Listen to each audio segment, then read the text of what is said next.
好，大家好，又嚟到自去偷歡呢個系列。咁今次會講一本書，個名叫做機制化之神。咁同之前一樣啦。咁我都同人工智能一齊去討論，咁就去優化同埋去改良裏邊呢啲圖像嘅。咁我俾呢本書係4分嘅分數，咁都值得人睇嘅。咁講一講呢本書裏邊嘅基本資料先。咁個書名就會係機制化之神啦。咁個作者叫做安藤廣大，佢自己都有間公司嘅。佢亦都寫咗一個系列嘅書。咁呢本係第3本書啦。咁佢出版年份就喺2024年。咁呢個就係佢嘅 ISBN。咁呢個係佢嘅封面，我都係睇呢個版本嘅。咁先講咗本書個中心思想先。咁佢就係覺得其實我哋喺工作上面就唔係成為一個無可取代嘅人，而是成為一個不可取代嘅齒輪。咁你見得到佢有一定程度上面嘅去人化。咁當然佢要解釋點解佢會覺得有一種去人化嘅思想啦。咁但係佢更加想講嘅咧，其實就係嗰個嘅制度化或者機制化嘅。咁佢用咗幾個步驟嘅，分別就會係取得嗰個嘅責任同埋權限啦，利用嗰個危機意識，再繼而注意翻個比較同埋公平，重新去到認識翻一個企業自己嘅理念，同埋令到嗰個員工去感受到個前進感嘅。咁其實佢成件事嘅嗰個背後諗法咧，都係建基於佢相信人性本身係軟弱作為一個前提。並且如果組織喺放任不管嘅情況底下咧，就會逐漸個人化，而個人化就正正係摧毀組織嘅最好嘅方法。咁所以點解佢就提出制度化以及制度化嘅步驟嘅？咁我就會就住佢每個步驟都會去出一啲簡單嘅説明。咁既然有管理人啦，咁其實佢做緊啲乜嘢咧？咁我用咗個例子就係喺開會嘅時候可以帶手機入去，呢個其實係一個制度嚟嘅。個制度本身一定有啲睇法或者價值觀。例如好嘅地方就係佢可以實時查找資料啦，唔好嘅地方就係令人分心。咁建基於啲咁嘅價值觀或者睇法，其實你就會建立到個制度。譬如而家就係決定能夠俾手機帶入去開會啦。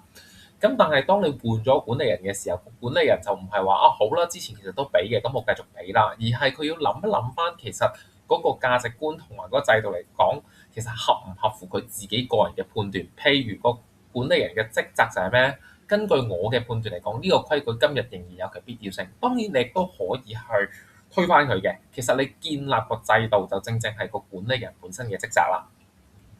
咁你理解清楚佢自己嘅職責，咁佢另外對於佢嘅下屬啦，其實亦都要去釐清嗰個權責嘅。因為喺工作嘅層面裏邊嚟講，工作好耐或者已經有既得利益嘅人嚟講咧，其實越唔明確嘅制度咧，就對佢哋越有利嘅。咁所以就係好多時候啲我哋叫做老手啦，都會可能去蝦啲新嘅人啦。咁如果你要令到嗰個組織係能夠繼續生存落去，就一定要留低到活躍同積極發揮嘅人，並且令啲唔適合嘅人落車留，而且令到佢哋相信留喺呢度係能夠成長嘅。呢個就係嗰個管理人嘅嗰個嘅權，亦都係要令到佢嘅下屬理解佢哋自己嘅權責。咁而權責亦都即係總之，我喺呢個空間範圍底下，我就可以自由行動，亦都可以按我自己去到做一啲決定嘅。咁必定要做到呢啲咁嘅權限充足嘅狀態啦。當你建立到呢個狀態底下咧，其實下屬就會積極去揾翻個主管去到商量或者報告。因為有陣時佢好清楚呢樣嘢唔係佢權限嘅話，咁佢就唔去做。而另外佢亦都清楚自己嘅權限嘅時候，可能佢做完就同你報告翻。咁呢啲都係一個健康良好狀態底下一個組織嘅狀態嚟嘅。咁頭先亦都有提到嗰個嘅危機感啦。咁其實個危機感我嚟做咩咧？其實就係想你每一樣嘢都可以達到平均值。我當黃色係平均值啦，咁紅色咪努力啲咯。咁藍色冇問題㗎。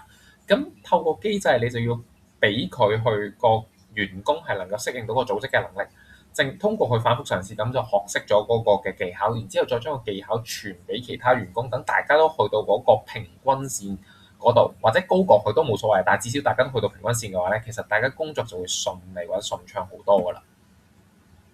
咁點樣可以製造到嗰個嘅危機感咧？咁其實佢建議啦，就係一定程度上面就製造翻個距離感。咁就係人會對於未見或者少見人又會恐懼嘅感覺嘅。咁所以作為一個管理層，佢應該有意識地減少見面同埋説話嘅次數等等啦。咁但係你亦都要平衡嘅。點樣可以平衡咧？其實就係將個目標永遠都淨係稍微調高一啲，即係好似譬如呢度咁樣啦，你攞住當梯要爬上粒星星嘅話，咁其實係唔係好合理嘅？咁應該係逐步向自己嘅嗰個上限去到推進，而而呢個本身啦，作為一個人嚟講，其實就永遠都唔會滿足嘅，因為當你滿足嗰個瞬間，其實你就要停止成長。而如果你係一個專業嘅人嚟講，其實你應該發覺你永遠都係做唔完或者做唔好嘅。咁所以我哋只需要將個目標定得稍微高一啲，唔好太高，更加唔好太低。咁其實你就會係一個平衡嘅危機意識，持續地去推進你自己嘅嗰個嘅能力啦。咁另外喺制度上面嚟講，亦都要促進翻比較同埋分享啦。因為停滯不前嘅人嚟講，其實好難同啲做得好嘅人交談嘅。咁所以要建立一個伙伴分享嘅思維，咁就係令到大家喺俾人問嘅時候，會大方公開翻自己做嘅方法，咁就令到佢哋彼此會交流到嗰個做法咯。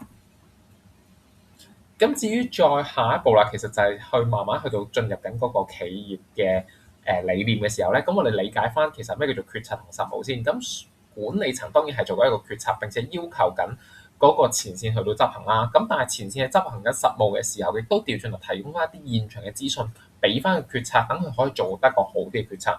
咁於是乎，其實你嗰個企業理念就帶到出嚟啦，就係你應該要建立一個一致性嘅一個理念，貼近佢嘅就做，遠離佢嘅就唔做。咁所以當個管理層去到定一個決策嘅時候，其實佢一定係會跟合翻嗰個嘅企業理念。而當嗰個前線去到執行嘅時候，亦都會用翻個企業理念去到執行。而如果當個前線發現執行唔到嘅時候咧，佢就會將個信息帶翻俾個管理層，發覺翻呢件事，繼而就再去調整嗰個嘅決策啦。咁令到大家就會想留喺呢度咯，因為其實你融合咗一個個人同埋企業嘅價值觀，帶到俾嗰個員工嘅一個前進感，即係同個企業一齊成長啊！咁所以其實我哋相信啦，我自己都好深信啦。其實一般嘅問題症結其實都係個系統性嘅問題嚟嘅，因為其實個問題從後到後都唔係一個人，而係一個機制上邊。因為當個組織有妥善去運用機制嘅話，個員工離職嘅原因基本上淨係會存在喺個員工自己本身。而任何時候第一樣嘢都一定要機制化，就係你能否將個人嘅嗰個元素去除咗。所以其實我哋唔應該係檢討緊個人，應該係檢討緊個機制係咪有問題。而我哋往往就淨係太過集中咗喺人，即係我哋覺得沉迷咗喺我哋換咗個人就會好啲。當然好多時候都會係咁嘅，但係其實當個機制唔能夠有效地帶到嗰個人落嚟嘅話，其實有問題嘅即係個機制咯。咁即係你見得到佢都好批評緊個人化啦。咁其實佢個再延伸嘅諗法就係，其實喺自然狀態底下，人係總係依佢本能懶啊諸如此類去到生存嘅。咁但係你要適應社會嘅話，你就要控制翻你自己嘅本能，因為無論喺邊度都好，人都係冇辦法獨立生存嘅。咁所以我哋作為一個人，我哋應該要做一個重要嘅齒輪，希望盡量更多人認同自己嘅存在意義。呢個希望亦都可以成為大家人生最大嘅快樂。所以當你成為一個重要嘅齒輪嘅時候，你就會成為一個惋惜，令辭職嘅時候會令人惋惜嘅人，因為你一直都係為緊個組織工作，亦都對其他人有所助益，所以你成為一個重要的齒輪。咁我睇完晒成本書之後咧，其實我都認同書裏邊大部分嘅睇法嘅。例如我相信組織係需要一個機制同埋系統，等傻瓜都可以運作，因為呢一個嘅諗法亦都係存在喺巴菲特先生佢哋買股票嘅時候嗰個狀態底下。而令人氣憤嘅往往都係個壞嘅機制，因為壞嘅機制俾唔適合嘅人存在，所以其實個問題喺個制度嗰度咯。咁但係我亦都唔認同書裏邊嘅部分看法嘅，例如佢持續都講啦，管理人係一個人上人，我會覺得管理人只不過係負責去做管理，但係佢唔一定係人所謂嘅人上人嘅狀態嚟嘅。如果有興趣了解，我可以睇翻阿拉克先生關於管理學嘅嗰啲書啦，即係現代管理學之父啦。早前我都有睇過幾本嘅。咁另外我就會覺得其實就算係齒輪嚟講，其實我哋都係個人，我哋有我自己感覺，所以點解佢要將嗰個企業理念同埋個人嘅價值觀要融合，先至可以令到有個前進感，繼而令到個人會容易留喺個組織裏邊。因為其實就算我哋好似作為一個齒輪咁工作到啦，但係其實我哋仲係一個人咯。咁希望今次嘅分享可以幫到大家，下次有機會再見啦，拜拜。